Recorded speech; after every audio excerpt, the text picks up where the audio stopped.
Welcome back to booth 280 at the Old Strathcona Antique Mall here in Edmonton, Alberta. If you're new here, I share this booth with my dad. We have anything from the 60s all the way to the 2010s. This antique mall is 2 stories and there are hundreds of booths here, and it's located in Edmonton, Alberta.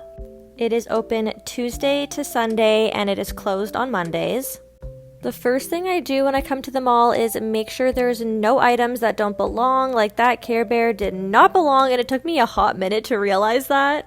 Then I do some organizing because it can get a little bit messy with people looking at items and checking things out, and sometimes things get moved around and that's okay.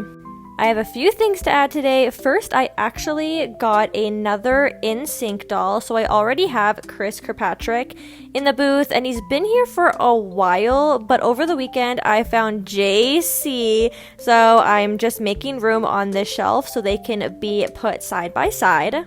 I would love to know in the comments if you are more of a Backstreet Boys fan or an Insync fan. I honestly always go back and forth, but I think my heart likes the Backstreet Boys just a little bit more.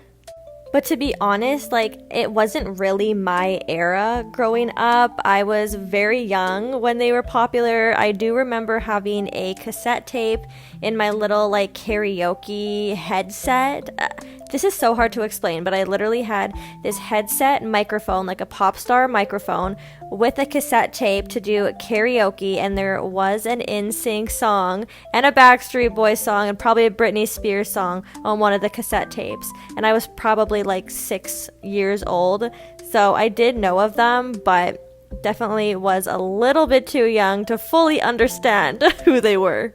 The first boy band I was obsessed with was the Jonas Brothers. That was the first band I ever had plastered all over my walls. And I know they're not a boy band, but you know what I mean. Here are some other items that I added today, and make sure you check out booth 280 if you're ever in town.